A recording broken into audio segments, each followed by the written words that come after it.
Well, I think I've heard that story before, that it's all about drugs. If I don't recall correctly, the former president of Honduras, he probably put more drugs in the United States than Canada has combined. But the president of the United States didn't say that was an emergency. He pardoned him. Heard it before. It's all about drugs.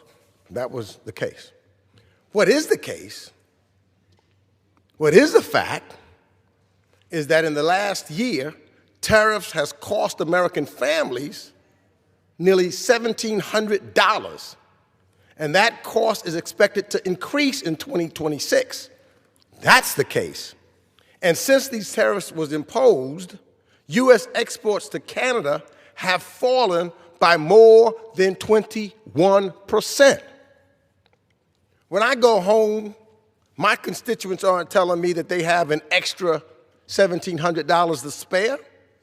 They're asking me to lower grocery prices, lower the price of health care, and make life more affordable. That's what this is about. It's about the American people and making things affordable for them.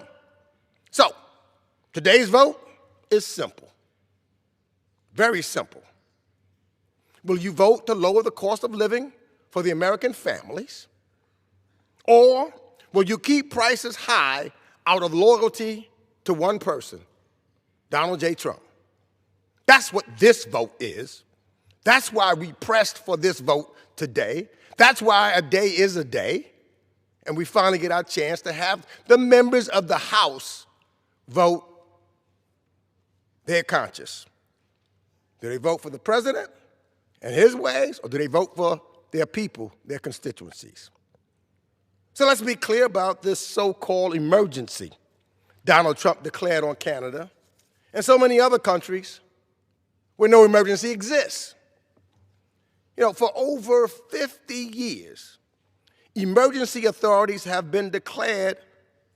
Let's see, what have they been? Civil wars? Yes. Pandemics? I think that's an emergency. Massive human rights crises? That could be an emergency. But none of those things is Canada. Canada isn't a threat. Canada is our friend. Canada is our ally. Canadians have fought alongside Americans, whether it was in World War II or the war in Afghanistan, where 165 Canadians gave their lives after our country were attacked. There is no national emergency. There is no national security threat underpinning these threats.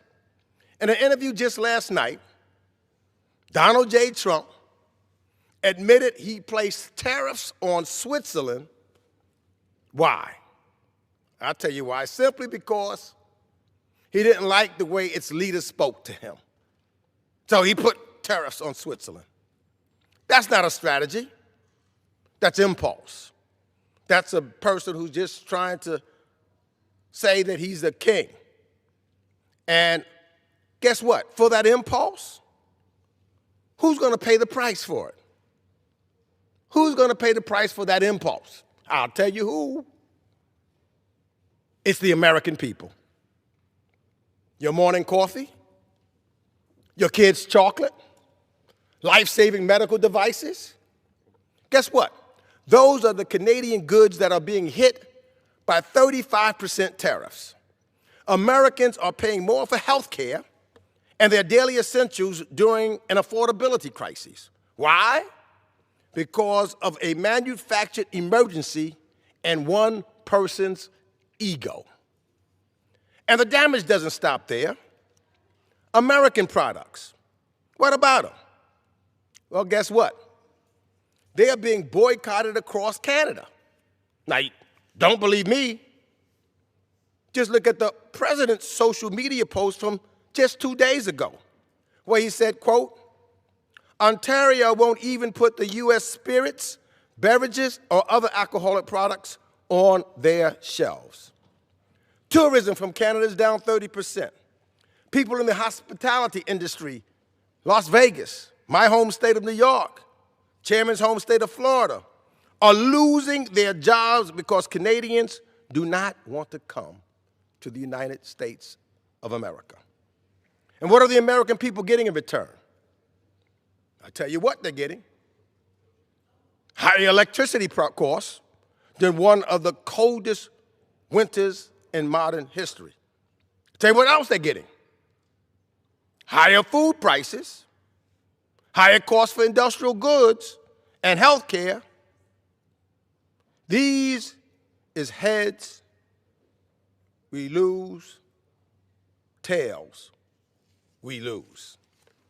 Tariffs are bad for American workers, bad for businesses, bad for working families.